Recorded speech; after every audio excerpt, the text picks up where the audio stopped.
episode of the Flourishing podcast. I've just realized that I haven't actually been introducing us when we start these podcasts. So I'm DJ and I'm Mel. Excellent. So today we're going to do a bit of a wrap up of our last several podcasts. So on mindfulness and attention and awareness, and talk about detracting from well-being, enhancing your well-being, and sort of some practicalities around that topic, I think. Yeah, absolutely. Again, we're back in Gippsland in the beautiful temple. I'd like to pay our respects to the traditional owners of the land, the Gunakurnai, and pay our respects to their elders past, present, and emerging. Yes, most definitely. Excellent. How are you doing? Yeah, really good. Excellent. Really good. Very good. Yeah. Very good. All right, so let's get stuck into it. So just as a bit of a wrap-up of attention and awareness, we've covered off quite a lot in that space, being the first domain in the landscape for flourishing, or the DPF5. That's right. Yeah, which is what it's based on. So yeah, exactly. So our first landscape, part of that landscape that we've really been covering off, so attention and awareness, and we've obviously delved into over a number of episodes the different aspects of mindfulness, Eastern contemplative traditions, through to Western scientific exploration, where that converges, where it's separate. We've looked at some really cool work of some specialists in that particular space, which is really cool. And again, my gratitude to, as a practitioner, to all of those masters in the space who give us such richness to be able to work with, which is really, really cool. So this particular part of the landscape, it kind of comes first because it sets the scene for our experience, which is what we pay attention to and what we're potentially aware of.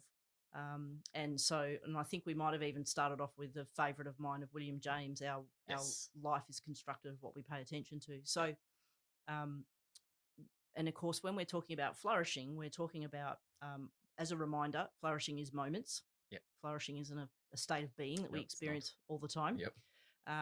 And so there are going to be moments throughout our lives that enhance our well-being, and there'll also be moments that we experience that detract from our well-being. And so attention and awareness, for me, has the two sides, which is creating some sense of mindful awareness around the sorts of experiences that have the potential to detract from our well-being, so that we can come up with really great strategies for those, to be aware of those moments when they're happening. But also on the other side of it, independent and separate to those, making sure that we are developing some really great practices and deliberately and mindfully participating in the sorts of practices that enhance our well-being. And whilst some of those may cross over and complement each other, they are really two distinctly different parts of our experience. Yeah. And so from a flourishing perspective, we want the ratio of our experience to be more things contributing to our well-being than detracting. But in no way are we saying that, we have to eliminate all of the things that detract from our well-being. That's kind of happy-clappy nonsense. Yep. Where you kind of get into the happyology side of conceptual fluffy stuff. Yep. Unicorns and rainbows. Respect to unicorns and rainbows. Nice to have around a little bit, but not a permanent state of being. Yeah. Definitely. Yeah. So attention and awareness, what we've looked at is what are the benefits of cultivating healthy attention and awareness. We've looked at mindfulness. But if we think about some of the real practical things from a daily basis, so, if we have a crisis that occurs, and you think of some really big events like 9/11 or, some of the domestic violence stuff that's happened, more close to home with constant news feeds around a particular event that happens of a negative nature that has a significant amount of, potential trauma and negative impact. If that's what we're paying attention to and we're doing it constantly for a kind of sustained period of time, whilst being interested in the world and curious and finding out what's happening has benefits, if what we're paying attention to is of a negative nature and we do it in a sustained fashion, it could start to detract from our well-being. So if I'm being bombarded by, messages of fear and trauma and damage, and, over time, if I'm not able to manage that well or create balance in other activities, I may start to lose my sense of optimism. I may start to form beliefs around who I can trust in the world and who I can't, in a way that actually is unhealthy and detracts from my well-being. And then I find that I'm perhaps starting to become a little closed off and maybe not connecting with people as I was previously, because I've kind of gone into my shell a little bit. I may stop planning future activities because I've lost a sense of hopefulness. There may be some things that I once enjoyed which I now don't see the point in. And so they're just some very practical ways, and this doesn't happen overnight. It creeps up on us. Yeah. Because we're not potentially being mindful of, I have this many hours this week and this many minutes of those hours has been spent on this negative topic. That's not how we negotiate the world. So what we're really talking about in this particular set of competencies, which is, the way we approach what we do is stuff that people can learn to do, is to look at what does the science tell us around our cognitive processing, our thinking processes, and how can we use that to enhance our well-being or to assist protecting us from the things that detract from our well-being. Okay. Yeah. Do you think that like media and politicians know about this and use it to their advantage at times? So particularly if you think about that kind of constant news feed of like fear and depending on what it is that's going on. Like I'll take in Victoria the African gang. Oh yeah, and I use that term. Really loosely. Very, very loosely. Absolutely. That kind of just politicians were just drilling that, using that word constantly. It was in the media quite a lot. They kind of, and then they try and put a positive spin on it that they're going to come down hard on it. Like, yep. Do you think that people like know this science and know that this is an actual thing and then use it to their advantage? Yeah, when they're thinking of the collective.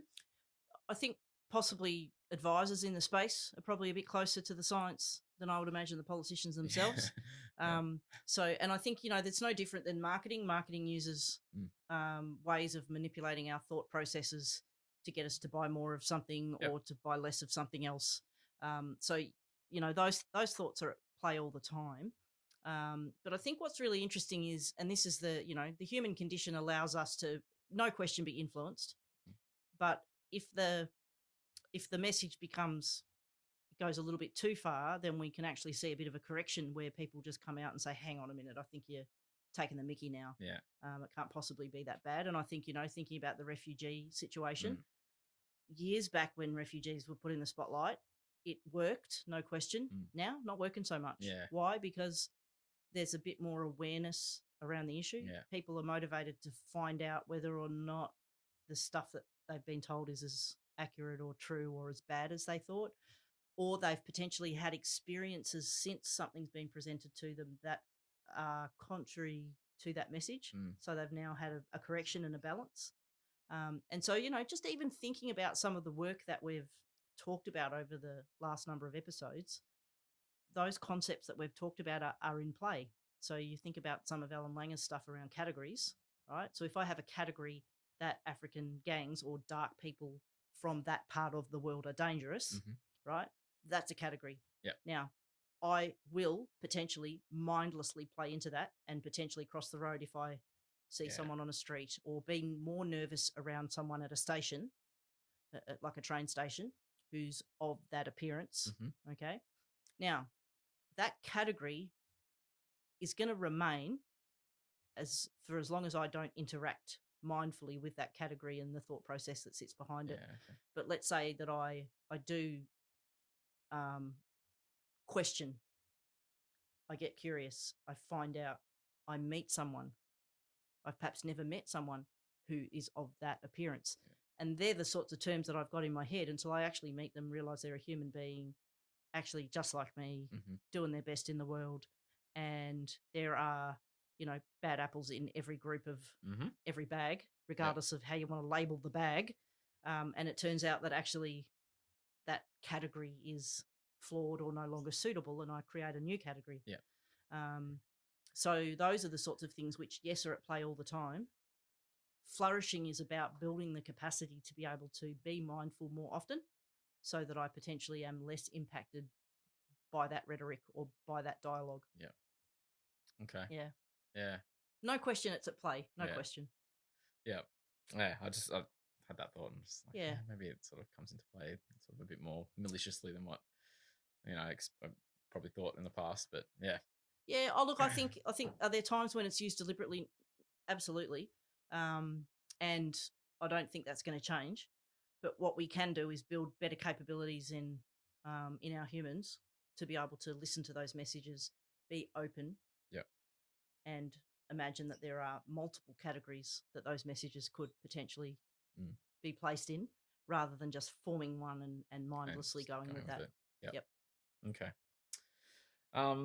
So in terms of, we've talked about sort of how it can detract. So in terms of enhancing well-being, I mean, we've talked about that a lot over the past episodes as well. Yep. But like things like creating new categories and helping with creativity. There's so much there that like it just benefits. Absolutely. Enhancing that part of our. That's our right. landscape. And so if I give an example of a very practical activity that often gets a fair bit of airtime when people are talking about the science of human flourishing, which is about the expression of gratitude. Yeah. Okay. So if my brain, being that it's going to be on automatic pilot and being that its first priority is to keep me safe, it's going to tend to be on high alert for negative stimulus around me, much more alert for that than it is for positive stimulus. Yeah. Okay. So if I put an activity in my day that deliberately moves my attention towards that which is enjoyable, meaningful, hopeful, gives me a sense of purpose, allows me to feel awe and inspiration. So I deliberately move my attention towards those sorts of activities. And so the writing down 3 things that have gone well that day, those sorts of activities, which people will be quite familiar with. That's a really simple activity that enhances our well-being, but in 2 ways. It gives us momentary experiences of positivity. So there's momentary flourishing that happens there.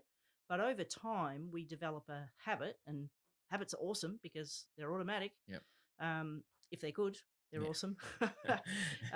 It allows us to develop a habit of looking at cool stuff, of interacting with things that give us those moments of flourishing, which enhance our well-being. So little activities, this is not necessarily some great massive transformation of us as a human being. It's all the little stuff that we do back to back to back to back that we can put in place. Real simple stuff that's available to everybody, but creating awareness around it. Then secondary is the choice around which sorts of activities. And then third is, the discipline to remind ourselves to participate in those activities in enough amount that it contributes positively to our well-being. Yeah. Okay. Excellent. Cool. I think that's a nice little wrap up.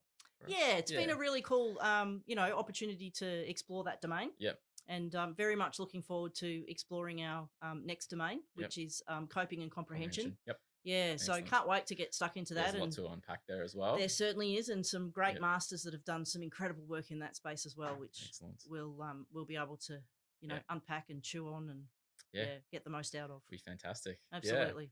All right, well, thank you for joining us, audience, and Mel. Thank you very much. Absolutely, and create moments of flourishing. That's what we're here to do. That's what we're all about. Yep. Excellent. Thank you. Good.